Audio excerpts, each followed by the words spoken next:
members of the Rental Housing Committee will participate in the meeting by video conference with no physical meeting location. Members of the public wishing to observe the meeting live may do so at mountainview.legistar.com, on YouTube at mountainview.gov/YouTube, and on Comcast channel 26. As noted on the meeting agenda, members of the public may provide oral public comments during the public comment period for an item by signing up at mountainview.gov/meeting and entering webinar ID 937-7306-8363, or by phone by dialing 669-900-9128 and entering webinar ID 937-7306-8363. Any emails received by 5 p.m. today were forwarded to the Rental Housing Committee. Emails received after 5 p.m. will not be read during the meeting, but will be entered into the record for the meeting. Now I will proceed with roll call, and I'm going to ask Andrea to do that. All right, we'll begin with Chair Almond. Here. Vice Chair Haynes-Livesay. Present. Committee Member Ramos. Present. Committee Member Rosas. Present. Committee Member Pardo Dizella. Present. And Committee Member Grunwald. Present. Thank you. We will now move to agenda item 3, consent calendar. These items will be approved by one motion unless any member of the committee wishes to remove an item for discussion. The purpose of the consent calendar is for the committee to efficiently and quickly consider routine or administrative business items with one motion. Although committee members may remove items, it is generally not intended for the committee to have a lengthy substantive discussion on consent calendar items. Would any member of the committee like to pull an item?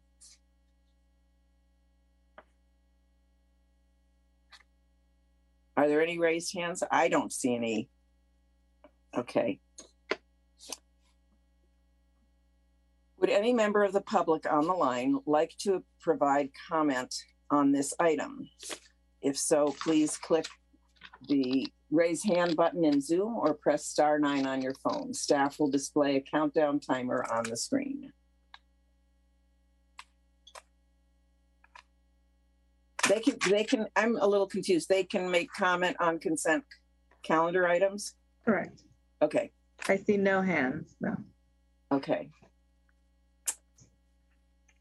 I will now bring the item back for committee action. A motion to approve the consent calendar should include reading the titles of the agenda items or the resolutions attached to agenda items.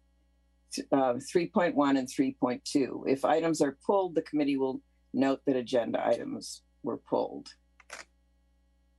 So we are now open to a motion to approve. Can we do them together, or do we need separate items? You can do it all as one, just to approve the whole consent calendar. And I see Committee Member Ramos. Go ahead. Thank you. I move to approve the consent calendar, including adopting a resolution to continue virtual meetings pursuant to the Brown Act provisions as amended by AB 361. Thank you. Is there a second? Vice Chair. Can I second and make a friendly amendment to the minutes? Yes. Yes. Okay. After you second. I will second. And then my friendly amendment is, can we fix the last line of the minutes to indicate we adjourned till 7 p.m. today, not 5 p.m. today?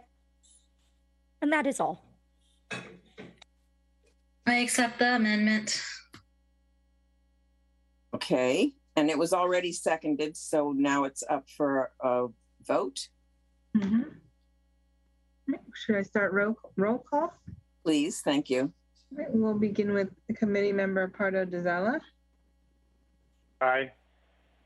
Committee Member Rosas. Aye. Committee Member Ramos. Yes. Vice Chair Haynes-Livesay. Aye. And Chair Almond. Aye. The motion passes unanimously. Thank you. Thank you. We will now open the meeting for oral communication from the public. This portion of the meeting is reserved for persons wishing to address the committee on any matter not on the agenda. Speakers are allowed to speak on any topic for up to 3 minutes during this section. State law prohibits the committee from acting on non-agenda items. Would any member of the public on the line like to provide comment on non-agenda items? If so, please click the raise hand button in Zoom or press *9 on your phone. Staff will display a countdown timer on the screen.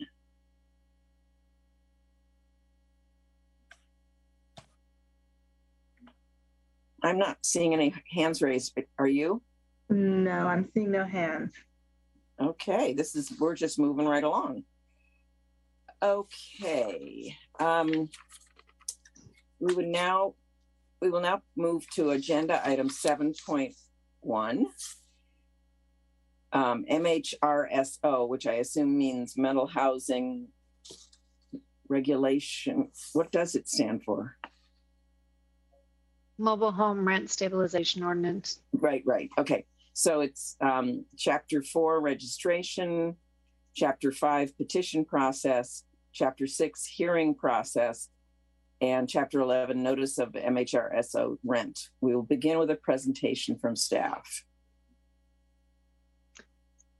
And I think Naz is going to take the lead on this presentation. So. Good evening, everybody. So we have our first batch of regulations for the mobile home rent stabilization ordinance. So the purpose of this item is to review and adopt the following regulations for the implementation of the mobile home rent stabilization ordinance. It's Chapter 4, which relates to registration, Chapter 5, which relates to the petition process, Chapter 6, which relates to the hearing process, and Chapter 11, which is the notice of mobile home rent stabilization ordinance and rent rollbacks. Move on to the next. So for background, as you all know, the mobile home rent stabilization ordinance went into effect on October 28th. The goal of the ordinance is to stabilize rents for mobile homeowners and mobile home tenants while providing park owners and landlords with a fair rate of return. And as with the CSFRA, the mobile home rent stabilization ordinance generally authorizes the rental housing committee to implement and administer its provisions. So starting off with Chapter 4, which relates to registration, this should be fairly fresh in your minds as the committee adopted regulations for the CSFRA last year, creating mandatory registration requirements and a registration database.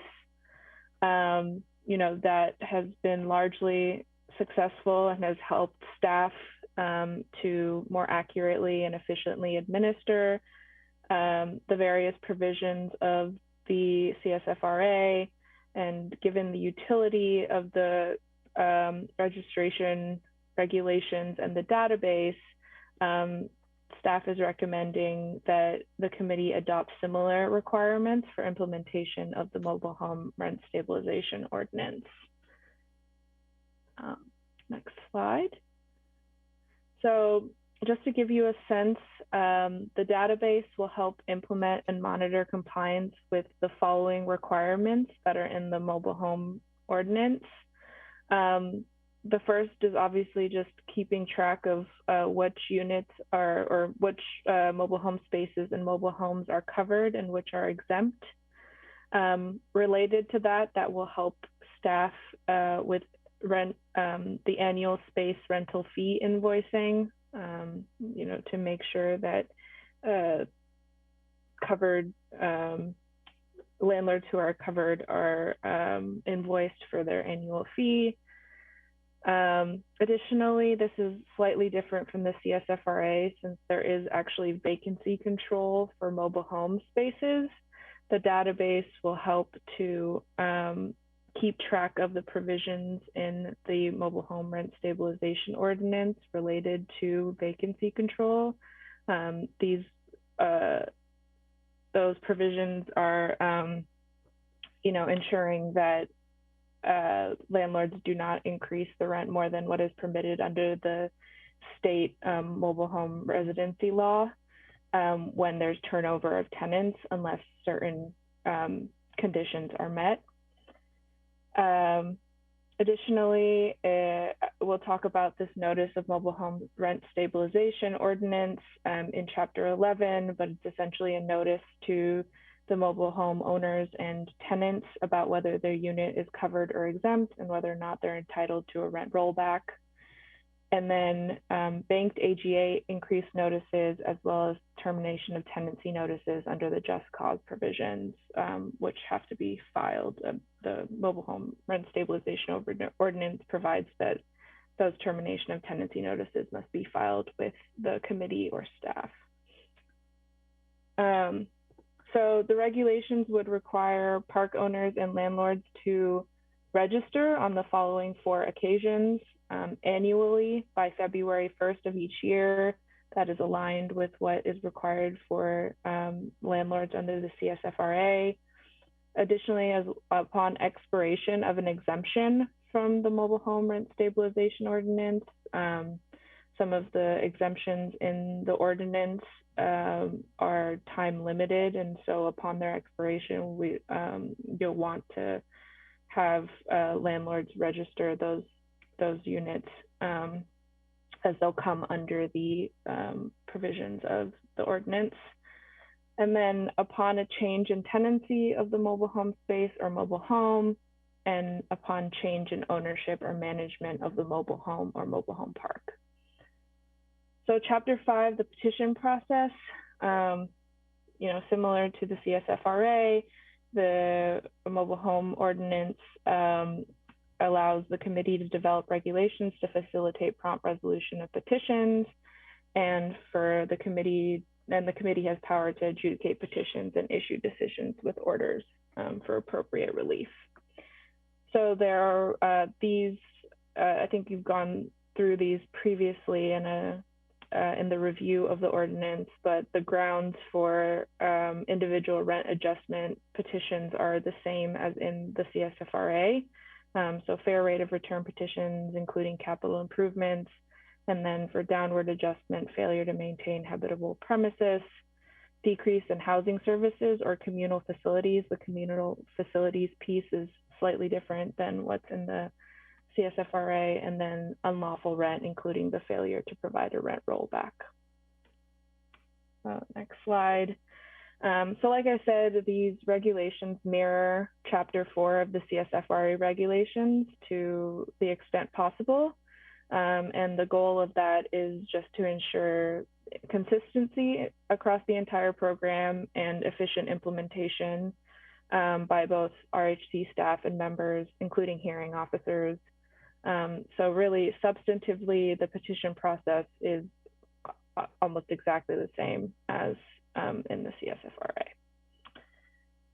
Next. So the hearing process, again, under the previous section, the committee has the power to hear petitions and also to appoint hearing officers to conduct hearings on those petitions for individual rent adjustment. And we're recommending that you adopt the petition and hearing procedures regulations, because they're sort of interrelated and necessary to begin accepting and conducting hearings. As with the petition process regulations, these regulations largely mirror Chapter 5 of the CSFRA regulations. The one, I would say, substantive addition is related to the acceptance of untimely appeals. This was actually the issue that came up at the last meeting. And so we've updated this in the mobile home rent stabilization ordinance regulations, the process for the acceptance of untimely appeals, and hopefully it can also be updated in the CSFRA regulations in an upcoming meeting. And then this last chapter, chapter 11, the notice of the mobile home rent stabilization ordinance and rent rollbacks. So as mentioned before, the ordinance exempts certain mobile home spaces from its provisions and mobile homes. And so chapter 11 creates notice of mobile home rent stabilization ordinance, which park owners and landlords must provide to homeowners and tenants to inform them of 3 different things. The first is the existence of this new ordinance. The second is whether their tenancy is covered or exempt. And they have to indicate precisely how it is exempt, if it is exempt, and then the homeowners or tenants' rights under the ordinance if their tenancy is covered. And it's my understanding that staff is working on a form that landlords can use to provide this notice to the homeowners and tenants. So this notice must be provided on the following occasions. So for any tenancy that is already in existence right now, the notice must be provided on or before January 1st of 2022. For any tenancy that started after October 28th, the notice should be provided on or before the date of commencement of the tenancy. So ideally with the signing of the lease, the person would also get this notice. And then lastly, within 15 days after an exemption expires and the tenancy becomes governed by the ordinance. Slide. And then the last thing that the notice covers is information related to rent rollbacks. As you may recall, the ordinance provides for park owners and mobile home landlords to roll back rents for any tenancies that were in existence on or before March 16th, 2021 to the levels they were at on that date. If there have been rent increases since that time.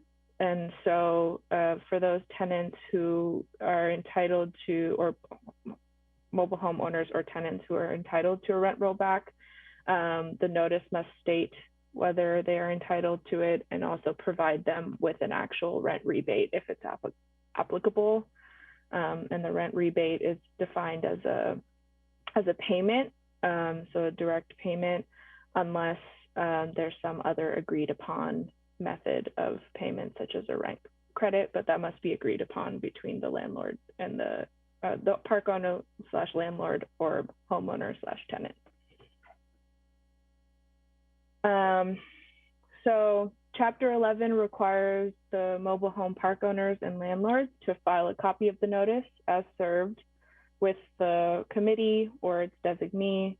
And then if they fail to timely file a copy of the notice, it creates a rebuttable presumption in a petition for downward adjustment in favor of the mobile home owner or mobile home tenant on the basis of the failure to provide the rent rollback or rebate. And so essentially, to explain that a little bit further, because I know rebuttable presumptions can be a little confusing, what that means is that in a regular petition, the burden of proof is going to be on the tenant to demonstrate why they are entitled to a downward adjustment. In this case, by creating a rebuttable presumption where a landlord or a park owner has failed to file this notice, the burden of proof shifts to the park owner or the landlord to demonstrate that they did in fact provide the rent rollback and or rent rebate. So staff's recommendation tonight is that the committee review and adopt the registration regulations for mobile home park owners and mobile home landlords under the ordinance, review and adopt petition process regulations for individual rent adjustment petitions under the ordinance, review and adopt hearing process regulations, including hearing officer qualifications, hearing procedures, and appeal procedures under the ordinance, and review and adopt notice of mobile home rent stabilization ordinance and rent rollback regulations, including regulations related to the requirement to provide the notice of the ordinance at the initiation of a mobile home space or mobile home tenancy. That's the end of presentation. Okay, thank you. Now we move to questions from committee members.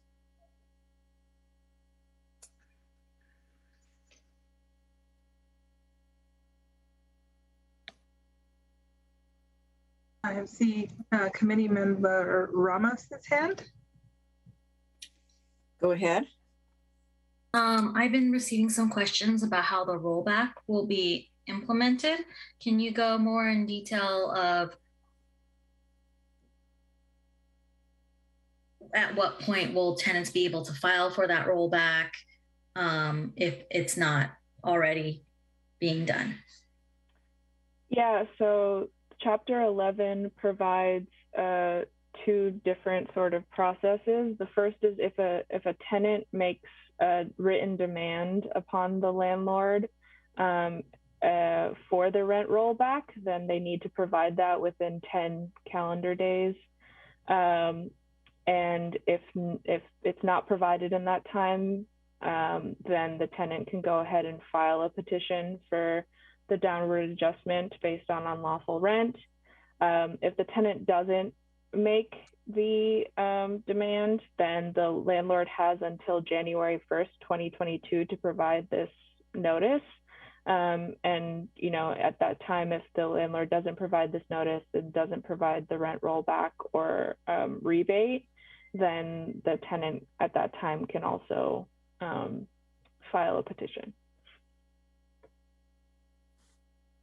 I'm getting the same kind of questions as to is it advisable to request it before the January 1 date or after? I mean, I don't think that we can give legal advice on that piece. It's sort of up to the tenants to decide what they want to do. I do think that there is a form, a sample letter that has been created and sent out that tenants can use to make their written demand if they want to do that. So, you know, it's really an individual choice as to whether to do it now or wait. Okay. So yeah, I would like to add to that the form is I've sent that to the MHA and it is also available on the webpage on the Mountain View Gov/mobile homes.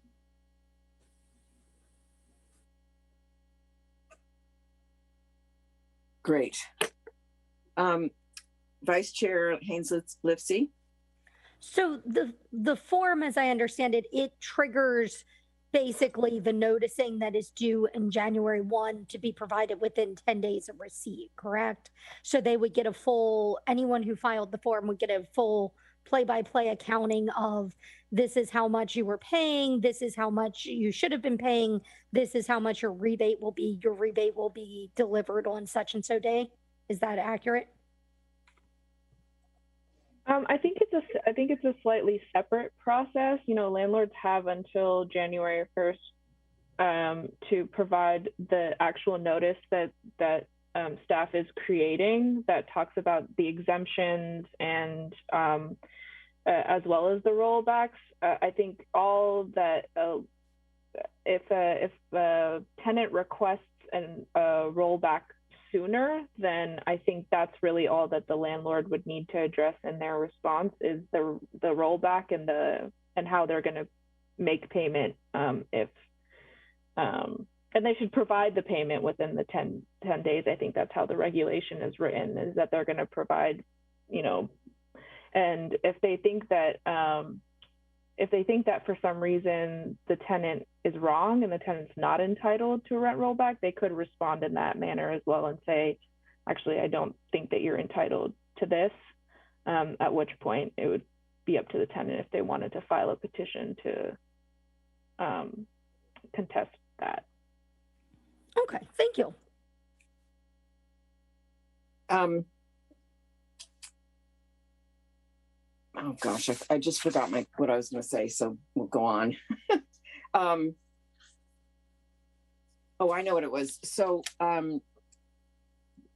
the form has been sent to the Mobile Home Alliance, and it's on the Mountain View website. We don't know the names of those holding a title or renting spaces, so we have no way of sending to the entire group as individuals. Is that right? Well, we can send it to all the 1,130 addresses of all the mobile homes, if that's what you mean, but we do not know which household has received a rent increase since March 16th or which ones have not. But I mean, to be fair, everyone should be notified. That's my opinion. Well, yes. So we've sent out one postcard referring people to our webpage where they can find the detailed information about the whole ordinance. And our next step is to send out a courtesy letter to everyone and not just explaining this template being available, but also the FAQs and other forms that might be available by the time we're sending out the letter in the coming weeks. Yeah. Great. Okay, so there's no need to send a separate letter regarding the rollbacks. We're definitely going to send that with the update letter that we already in the planning. Yeah. Great. That'll happen in the next few weeks or month? Yeah. Great. Yeah. Great. Okay. Are there any other questions or comments? Committee member Rosas has a hand. Go ahead. So if you, just for the record, can you explain a little bit more what would be the criteria for the tenant to be given the rollback? Yeah, essentially, if they've received a rent increase at any time between March 16th and now, then their rent, then they would be entitled to a rent rollback to the rent that was in effect on March 16th, 2021. So if they haven't received any sort of rent increase since March 16th of this year, then they're not going to be entitled to a rent rollback. Okay, thank you. Any other questions, comments? Andrea, is there anyone else with a hand raised? No hands. Okay, this is going way faster than I thought it would. Great. So since there are no more questions, I now invite public comments. Would any member of the public on the line like to provide comments on this item? If so, please click the raise hand button in Zoom or press *9 on your phone. Staff will display a countdown timer on the screen.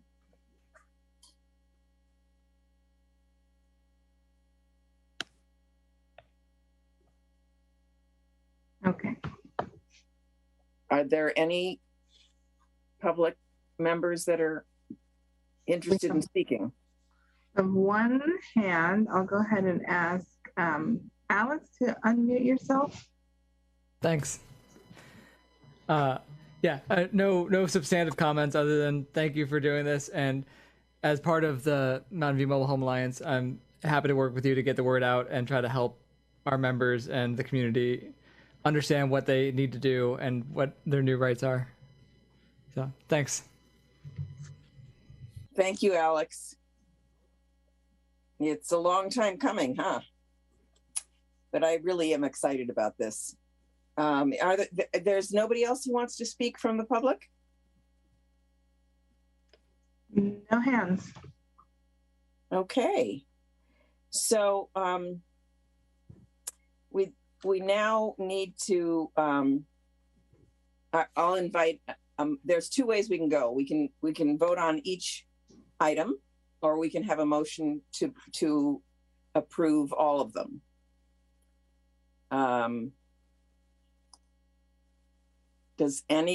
I'll entertain either kind of motion. So we had a hand by committee member Ramos and then Vice Chair Haynes-Lipset. So I'm totally super inclined to just vote one motion for all of it. However, I saw Nicole's hand, or Vice Chair Haynes-Lipset's hand shoot up, so I don't know if she wants to look at things individually. So I will defer to the Vice Chair on that. I also see Committee Member Grunwald also has his hand up as well. Okay, Vice Chair Haynes-Lipset is next. So I think we have to acknowledge there were, based on the resolutions that I read through, there were some minor drafting errors, which is normal when one drafts, that probably preclude us from being able to do this all as one motion, because there are things that we need to correct. And I think it's going to get excessively unwieldy to do some of those corrections while trying to make a motion to pass for, is it 4 or 5? 4 chapters. So that would be my thought, is I think we need to go chapter by chapter. I think it's also conscientious to do it bit by bit, and so that there are no questions later. Committee Member Grunwald. Sure, thank you. I was wondering if we'd get any comment from park owners, but the most recent conversation just about the timeline for the rent rollback. I was just wondering, so maybe this is a question for legal. Once this is passed tonight, assuming that it passes, then would that be the first day that space renters could submit the form for the 10-day, creating the 10-day window for where they would need to get that check for the rent rollback? I guess that question goes to Naz. Naz. Yes, although I don't know if people might have already submitted those forms, considering they were distributed to the Mobile Home Alliance and it was posted to the website. So it's very possible that people have already submitted those forms, in which case it would just be 10 days from the date on which they submitted it. Yeah, I mean, so the ordinance makes the rollback effective as of October 28th. So technically the tenants are entitled to the rollback starting then. So tenants could have requested it before these regulations. I see. Maybe this is a question to the group. Do we know if most landlords had already started to execute on that, to be prepared to cut checks? Maybe my concern is, maybe I'll just put my concern out there. My concern is that if the park owners have been working on something, maybe with a January 1st deadline or something to cut the checks for anybody and have the list and have all the information for the folks who had gotten an increase. And again, I don't have visibility into how many folks did get an increase, so maybe it's not a substantive population. But I could see if there are a lot, and then some of them are putting in the 10-day form, which sounds like it is asking for additional information. It might slow down the batch process, if the park owners are trying to do it all at once. But yeah, I'm not as tied into the community, so maybe that's a question for the group on whether we think it's going to make things more confusing for property owners, for park owners who might be working on a batch solution.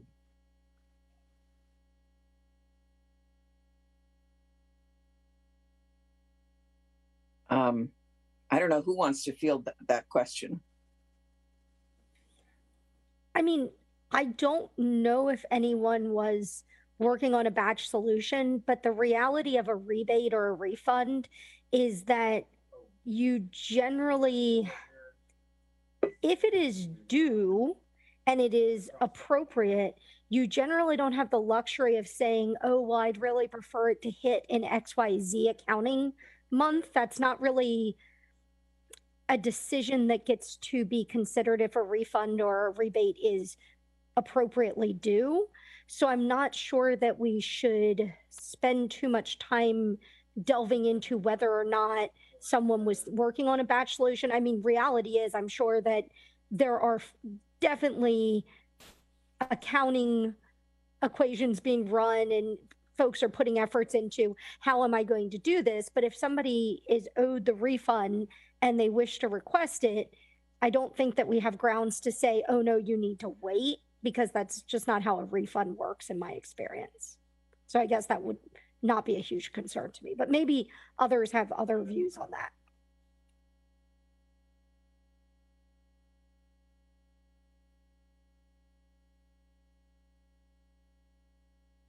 I see a hand from committee member Ramos.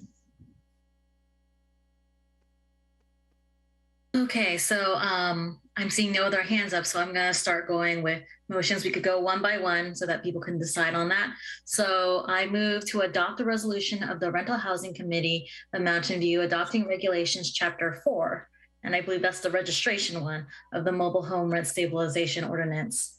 I'm just going by numerical order. If y'all want to do another order, then that's fine too, but I just wanted to keep us moving along. Thank you. Is there a second?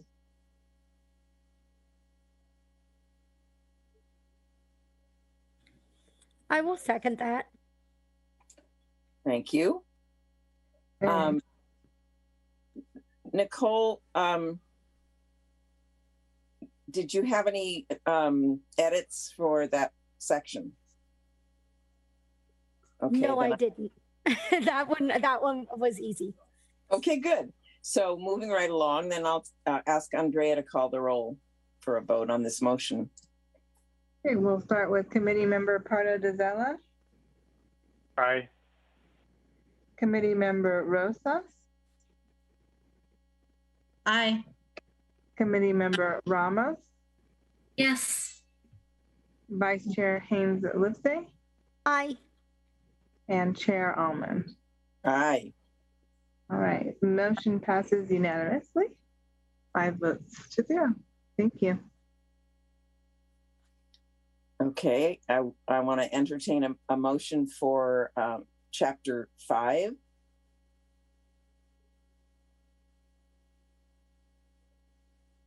Committee member Ramos. All right, we're just going to go through these. I move to adopt a resolution of the Rental Housing Committee of Mountain View adopting regulations chapter 5 of the mobile home rent stabilization ordinance. And that is the petition process as set forth in Exhibit B.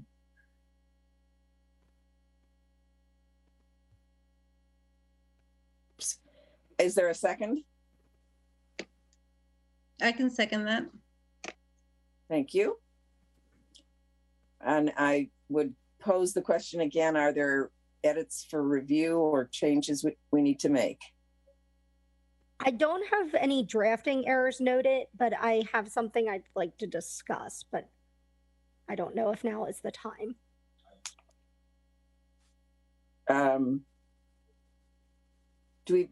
Can we entertain comments at this point? Yes. Once there's a motion on the floor, you can discuss the substance of the motion. Go ahead. You had Vice Chair Haynes Lipsey. Okay, and maybe I'm being too sensitive and perhaps Karen or Naz can correct me.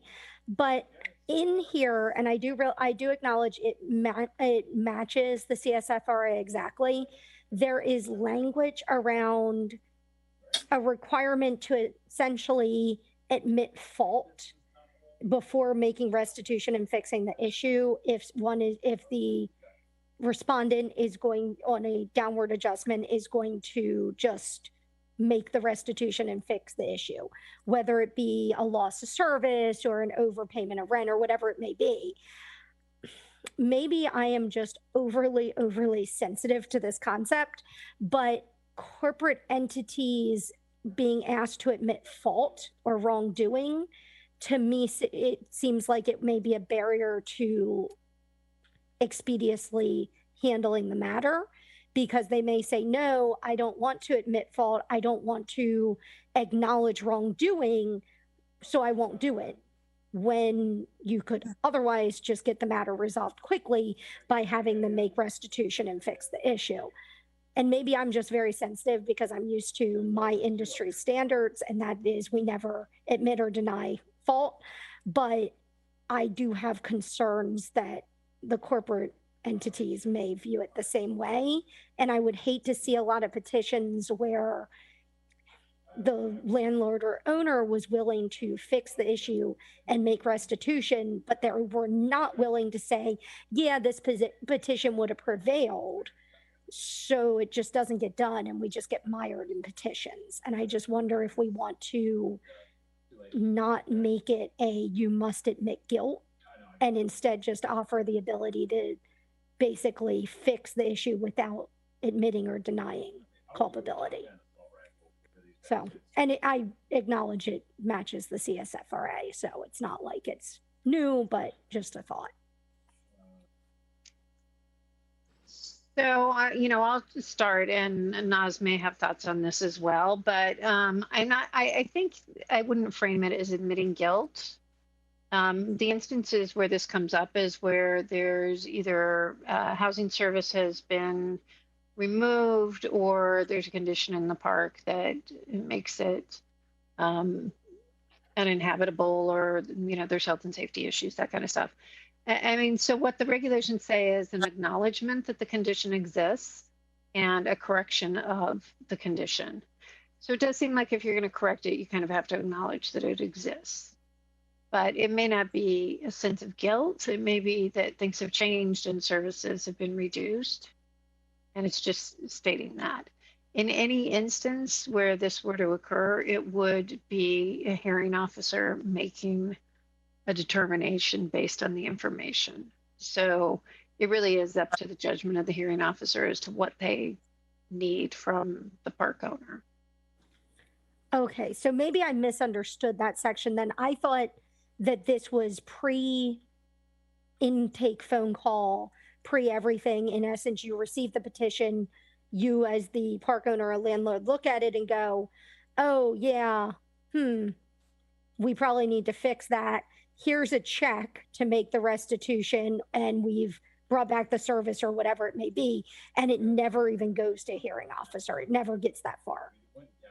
Well, what the regulation says is the RHC or its designee may dismiss the petition. In this instance, we would have the hearing officer review it and order a dismissal, and the order would be very specific as to why. Okay. So it will go through that process. Okay.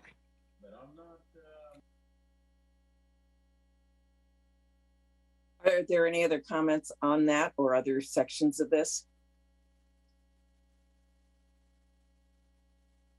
Okay. Then we can take a roll call on Chapter 5, petition process.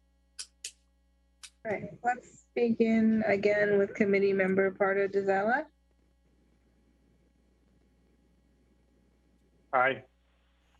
Committee member Rosas. Aye. Committee member Ramos. Yes. And Vice Chair Haynes Lipsey. Aye. And Chair Almond. Aye. Thank you. The motion passes unanimously. Great. So we are on to Chapter 6, hearing process. I will entertain a motion. Anyone want to submit a motion? I'll do it. Thank you. Let me pull up the thing. I move that we adopt a resolution of the Rental Housing Committee of Mountain View adopting regulations Chapter 6 of the Mobile Home Rent Stabilization Ordinance. It's also my understanding that this is the one we had people ask questions from beforehand that were sent to us earlier today, and the suggested changes were all going to be in the definition sections, correct? All right, so I think we handled those questions. So, yay! So I need a second. Yeah, Vice Chair Haynes Lipsey. I'm happy to second because the definitions will resolved my concerns. Great. Are Ready? there any issues or concerns remaining? Great. Then I think we can call the roll on this one. Chapter 6, hearing process. Committee Member Pardo Dizella, Aye. Committee Member Rosas, Aye. Committee Member Ramos, Yes. Vice Chair Haynes Lipsey, Aye. and Chair Almond. Aye. Thank you. That motion also passes unanimously. Okay, so we move on to Chapter 11, Notice of MHRSO Rent. Vice Chair Haynes Lipsey. Okay, this is where we definitely need to make a modification unless we are building a time machine. We have a reference in there to January 1, 2021 in section C2A. I think that's supposed to be January 2022, or we're about to make a ton of money with a time machine. And I'm super excited for it, but I don't think that's what we actually meant. So I would motion to accept Chapter 11 with that modification to change the date to January 2022 for the noticing date. And I see a hand by Committee Member Ramos. And I will accept that with gratitude that Vice Chair Haynes Lipsey reads contracts very well. Okay, any other issues with Chapter 11?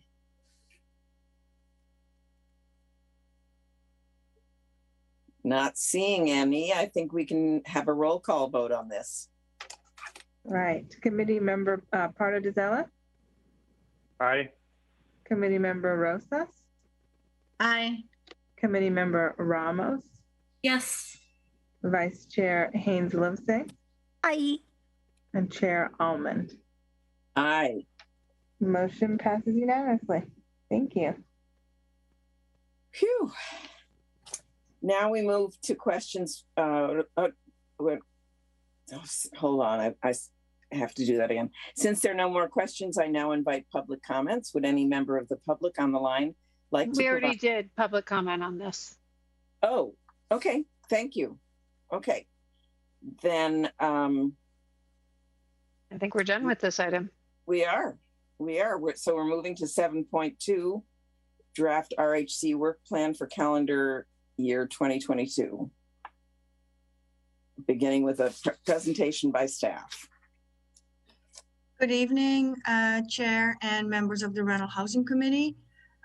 This draft work plan for the Rental Housing Committee for next year, we request you review this plan and provide feedback to the staff, both in terms of content and timeline.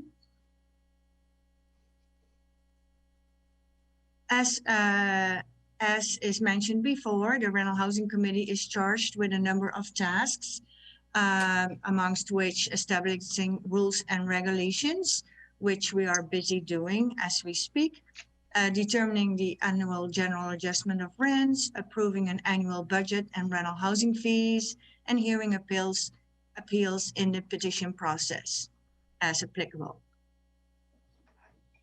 So the draft work plan that was attached to today's agenda is an outline of list of tasks, overviews, and issues that the Rental Housing Committee may want to bring forward on the agenda in 2022. And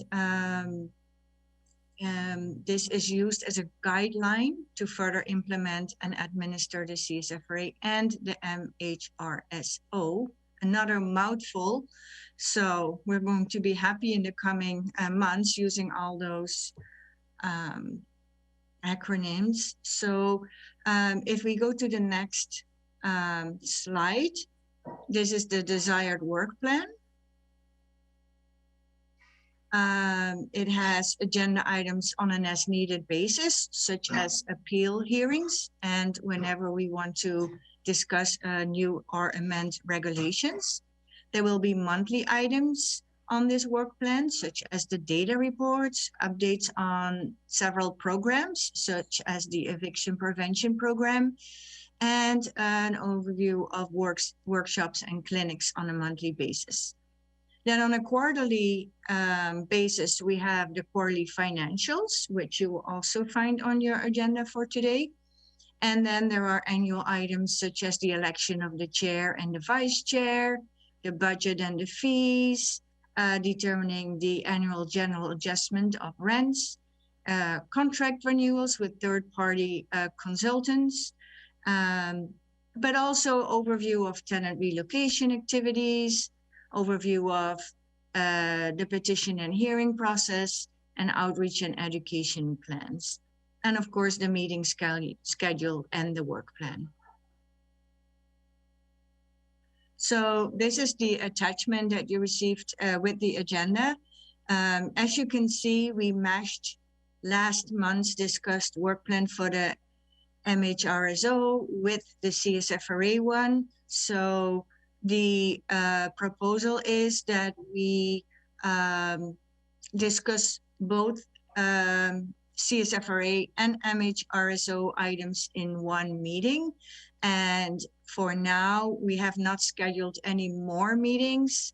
It looks like we will be able to handle both implementations and administrations at in the same meeting. But we would like to hear feedback from the Rental Housing Committee, how they would ideally construct the tasks of both the CSFRA and the MHRSO. So please provide feedback to staff of the work plan, both in terms of content, but also the timeline. That's the end of the presentation. Can you put the timeline back up for us to review?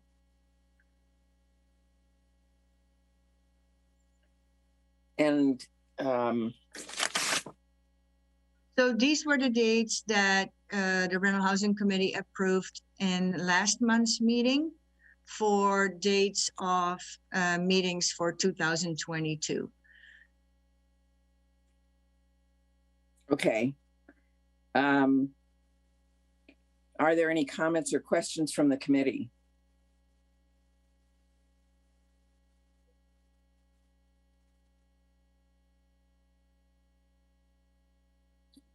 I'm not hearing anyone speak. I would like to assume that that means people approve of the suggested work plan.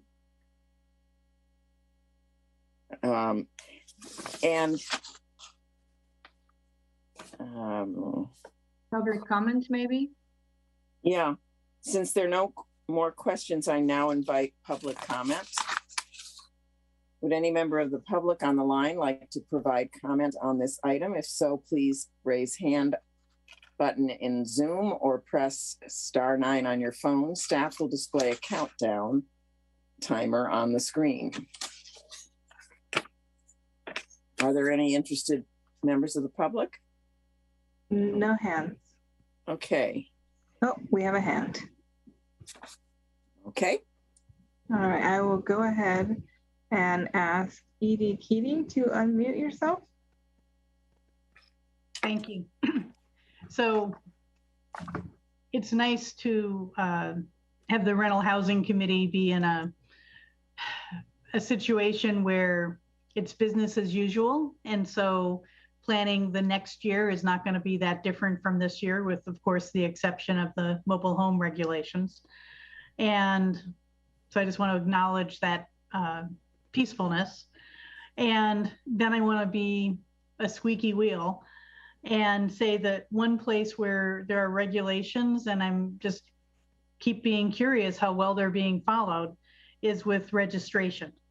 And so I would like to see that be more prominent, because I'm suspecting that's one area where you may need to do more than you have to get an adequate amount of compliance with the requirement to register apartments. Thank you.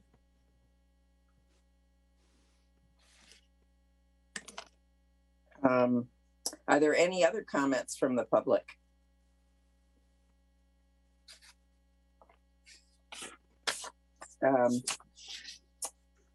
Seeing no hands. Okay. So do we need to vote on this? I don't see a it's just a review, right? Okay. So I do see a hand by committee member Ramos. Okay, go ahead. So overall, I do like the work plan. There's a couple things that I'm hoping to, it's not necessarily add. Basically, we have the update eviction prevention program, or update from the eviction prevention program up until April 25th. I'm hoping that we could include it in the April 25th meeting as well, since the iteration of the eviction moratorium actually ends at the end of March, which I feel like that'll give some time for us to be like, understand what everything after that big milestone essentially. And I don't think we would get, as talented as our staff is, we won't get a full understanding on the March 28th meeting. So I would love to see something in the April meeting as well about an eviction moratorium update. The other thing is, I'm glad that we are looking at essentially like after July, we have update regulations as needed. I'm wondering if it's possible, because I know that we're going to be spending a lot of time before that, just getting the mobile home regulations up to snuff and ready. But maybe looking into what work plan items that we might want to look into at that time and actually be specific on things that we may end up looking into. Usually we have been at the point where it's kind of been ever since we started that we've been kind of, we need to get this regulation now because we need to have it done like yesterday. And so we've been catching up for a long time. I think after July will be the first time we aren't catching up, hopefully. I'm not sure. Like, I feel like there might have been something, like something's lurking that we have decided not to really pursue because we are catching up on more immediate things. But I would love to get a sense after July of next year of things that things that we may have to pursue, if that makes any sense. Yeah. We don't have to think about that now. We could think about that after July. Right. Any other questions or comments? I guess. Oh, sorry. Go ahead. A hand by committee member Grunwald. Go ahead. Sure, thanks. I just wanted to second the comment from public comment regarding enforcement. We still have some buildings that aren't paying the fee. I think that's the priority for sure. And then for the registration, I think that's a tougher issue, but something that should be looked at. And I think we'd mentioned that the rent rebate reminds me for the MHRSO that we should probably review at some point the calendaring with the AGA and the rent rollback period for mobile homes. There might be a stub period similar to what we had for regular covered units for the CSFRA. So if the AGA for mobile homes is set in April, the rollback was from March. So then just to ensure that there's 100% of CPI is accumulating from March through until when the next AGA is allowed to be taken. And for the regular covered units, we did that as an additional small banked increase. I don't actually know offhand if potentially it's already covered by what that first AGA would cover, or maybe it's off by a couple months. But just something to, I don't know how specific you want to get for the work plan, Aki, but I think that'd be a topic we'd want to get before the first AGA.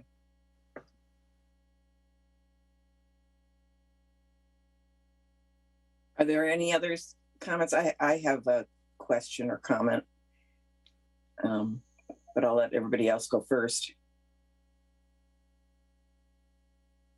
I'm not seeing any other hands. Okay, my concern has to do with budgeting and staffing. I know that we are hoping that our city will fund the ordinance, and we are requesting that. I know it has taken a long time to get through the HR process to hire new staff. I'm hoping that contracting would be simpler. So all of this implementation that's going on now is being done by the existing staff, which is already overloaded. So my question is, do we anticipate that the city will come up with that index number and go ahead and the floodgates of money will come from the city to us soon? I guess this question is to Anki. Yeah, so what we're currently trying to do is the same what we did with the CSFRA. For starters, is the question to the city if they want to advance some funds to us, so we can cover the costs that we are currently making until a budget is adopted and fees are being collected. So that is the request to the city currently. Great. But the secondary would and be then yeah, that includes so that includes the request for one extra person to administer the mobile home rent stabilization ordinance. And a contract person. We expect, we are requesting half an FTA if we need to contract with third-party vendors for the primarily for the first year to go over this hubble of the implementation of the MHRSO, mainly the startup work that needs to be done. I mean, yes, we have a zillion forms for the CSFRA that does not automatically transfer, although a lot of it is similar. It still all needs to be reviewed and so to make sure that it complies completely with the mobile home rent stabilization ordinance. And there are some nuances that are different than the CSFRA. Right. And are we okay to proceed with all of the work that is now beginning under the current staffing and budget? You're muted, Anki. You're mute. Yeah. Well, I mean, we're trying to keep as much track as possible of the work we're doing separately for the mobile home rent stabilization ordinance versus what we're doing for the CSFRA. And then that will eventually include it with the budget and with the coverage of the fees. So.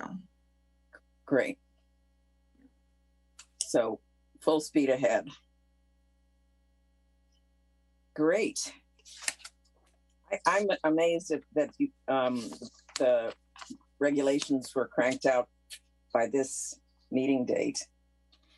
Yeah, Ness did a terrific job. Yep. I'm sorry, who did? Naz. Great. Obviously. Have a lot more coming. Have a lot more coming toward you soon. Okay, we'll manage to muddle through all this. I think committee member Grunwald has his hand up. Go ahead. Thanks. Okay, I just realized we haven't done kind of a technology update for a while, and I'm wondering your point about trying to keep as many of the forms similar for the MHRSO. I guess do you expect much new database development, or does the current database fit the use case for that? And do we need to agendize or work that into the plan, whether it's a technology review or input from committee? Yeah, So what we're expecting is that 3DI can start working on an added software to our database. So it doesn't have to become a completely separate database. And we're asking for a quote so we can incorporate that in the budget. Great, thank you. Great. That's a good point. Any other questions, comments, deliberations? Committee Member Rosas? Go ahead. So I had a question. Maybe this was answered in the previous meeting that I wasn't at. So I'm wondering, are these forms going to be in English, Spanish, and Chinese? Absolutely. Okay, great. Thank you. That was an easy one. But a good question. Are there any other hands raised? Seeing no hands. Okay, then we are on to staff announcements and updates. No, we're not. Quarterly financials, 7.3. Oh, you're right. I skipped a whole section. Okay, we will now move to agenda item 7.3, quarterly financial expenditures, fiscal year 2021 to 2022 through September 30th, 2021. We will begin with a presentation from staff. Thank you, Chair. Yes, like we provide you every quarter, this is the first quarter of fiscal year 2001-2002, and we'll give you the overview. Next slide, please. And these categories have not changed either. We will reporting on personnel services, non-personnel services, capital outlay, and interfund expenditures. So up until the end of September, 14.84% of the personnel budget is expended because we were still finalizing a vacant position of analyst recruitment. And we charged to different departments the work performed related to tenant relocation assistance and various COVID-19 related programs, such as the eviction moratorium and rent relief programs. For the non-personnel services, which includes third-party consultants, 6.6% is expended. This is below budget due to late quarterly billing of service providers, but it is also the quarterly billing of Project Sentinel, most of all, was very, very low because there were vacancies in their services for the CSFRA, and they've been busy during this quarter to try and recruit people for those positions. There were also lower than anticipated legal fees. Probably also has to do that we didn't have a meeting in July, so there was nothing to prepare for that meeting. And there were fewer petition hearing requests. Capital outlay has to do with the database development. 16.42% is expended. And we did receive one invoice, and further deliverables will be invoiced in the next phases of the development. So the interfund expenditures are usually charged by the end of December. $295,270 is budgeted for this. So as a summary, looking at the budget as a total, currently 6.3% of the total budget is spent on personnel, 2.4% on non-personnel, and 1% on capital outlay. And this is the end of the presentation, and I'd be happy to answer any questions you may have. Are there any questions or from the committee?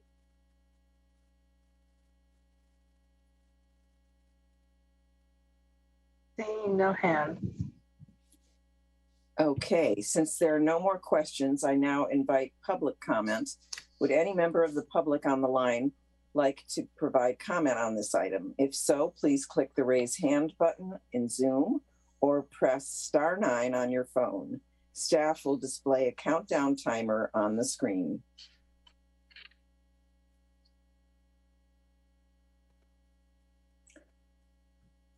And no hands at this time. Okay. Next week, we will go into committee deliberations and provide feedback. Anyone want to comment, ask questions? Looks good to me. Great. We are just moving right along. Next, we will go into staff announcements and updates. Good evening. Thank you, Chair Almond, and thank you, committee members. I'm going to give you a brief update of our activities. Since this is not a quarterly marker, this will be relatively short. I just wanted to point out that we have a significant increase in public inquiries of 563 received already this fiscal year, and a significant increase in the number of those that are bilingual services through the helpline and through our own staff receiving calls and fielding inquiries. Instead of our typical 19 to 20%, it's up to 38% this year.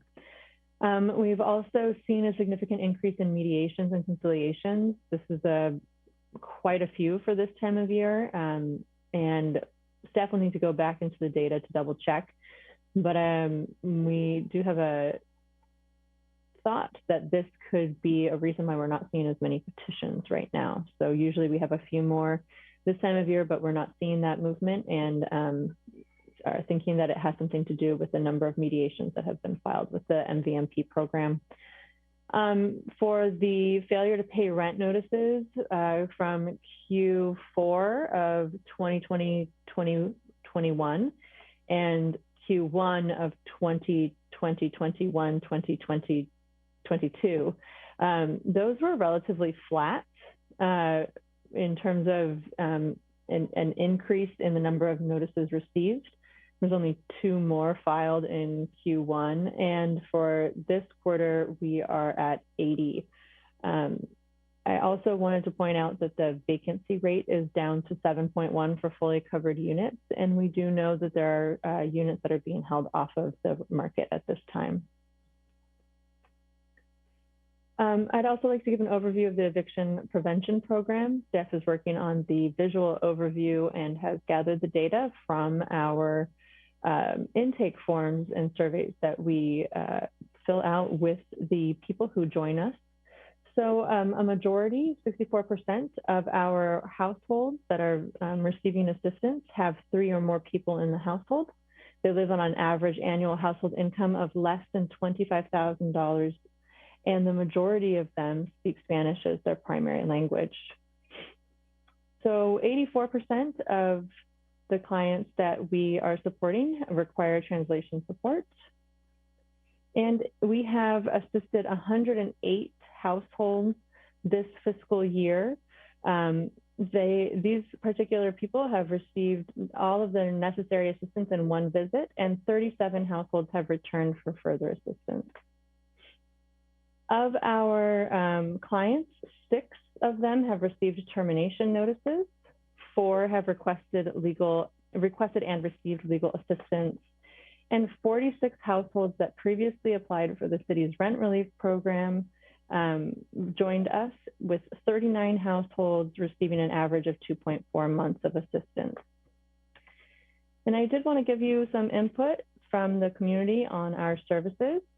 And here's a photo of the Eviction Help Center as well. So for the most part, actually all of the feedback has been very good, and this is the general feel of it, including responses in Spanish. A few of these have been translated for you this evening. And upcoming workshops and clinics, we have our Eviction Help Center on Thursday, we have one this week, excuse me, on November 18th from 1 to 5 p.m. at the Mountain View Public Library. And then we also have 2 in December. We will not be holding them while the city services are closed. So December 23rd and December 30th, all city services are closed. And so we will not be holding services on those days. In fact, even the library is closed during that time. We will also continue to have our walk-in office hours every Tuesday from 10 to 1 p.m. Again, however, when city services are closed, those will be not being held as well. And that concludes staff's presentation for this portion of the evening. Thank you, Patricia. Are there any questions about this section? It looks like we have a hand by Vice Chair Haynes-Lipsey. I see that. Go ahead. I have 2 questions. And I think they pertain to this section ancillarily. If not, I will not ask them and I will withdraw the questions. First and foremost, the RHC received correspondence from the Mountain View Tenants Coalition. Has anyone responded to that correspondence on our behalf? Can we get that responded to soon, if not? Yes, and we're going to give them the CLASPA information so they can directly refer to them. Okay, perfect. And secondly, do we have any updates that we would be able to share around our collection of the fees and also our registration efforts? Yeah, we'll just park them right there. So as far as the fees go, it looks like we have collected 94% of our fees. So again, as usual, very high for fee payments. I can't think on the top of my head when my last round of invoices went out, but it was a few months ago. So there are still, I think, 49 or so people who have outstanding invoices at this time. But we'll definitely try to collect that. Right now, I'm starting the process of getting the 2022 invoices ready. That takes a few months to get everything set for our January mailing. So the people who have not paid for any of the previous years will also be receiving their old invoices as well. And hopefully they pay them at that time. As far as the registration goes, it's still around 38%. We have had a few more people register in the last few months, but not so many. So again, I'm going to do a big push starting in the next week or so with mailers and postcards that are going out because the registration window is going to open up again for people for the coming year.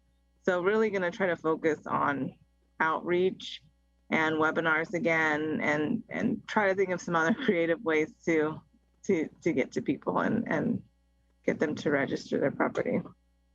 Thank you. And I know we are going to be looking into in the future months some enforcement mechanisms to bring back to you all to consider. And maybe, I don't know if this would just be a huge pain and awful and expensive and terrible, but maybe we could put a QR code on the invoices for the registration so they could just scan it with their camera on their phone and register, and like, maybe that would help. I don't know. I'd love the number to go over 40%. That would be super cool. Yeah, we do send out a letter with the invoices as well, and a QR code would be super easy. So it's a good idea. Everybody likes those right now. Yeah. Thank you. I appreciate the update. I know that you all are working on ideas for enforcement, including finding what other jurisdictions do for enforcement. I think it's, registration, mandatory registration has now been in place for a year or so, and it's shocking to me how low our percentage. I mean, we're doing so much better with collecting fees than registration. They just really don't care or something. I don't know, but I know we're going to agendize this. So just to let you know. Were there any other comments in general or specifically? I'm not seeing any. Yeah, I'm not seeing any either. Well, I want to thank everybody, including staff. This is just a humongous amount of work, whether it mirrors the CSFRA or not. And this meeting has gone really very efficiently. So I want to thank you, members and staff. We will now, hang on a second. I'm on the wrong page again. I believe we are now at the eviction prevention program. No, we're done. Ready to adjourn. Yeah. I think so too. Okay, I'm sorry for my confusion. I got lost on my pages. The meeting is adjourned at 8:22 p.m.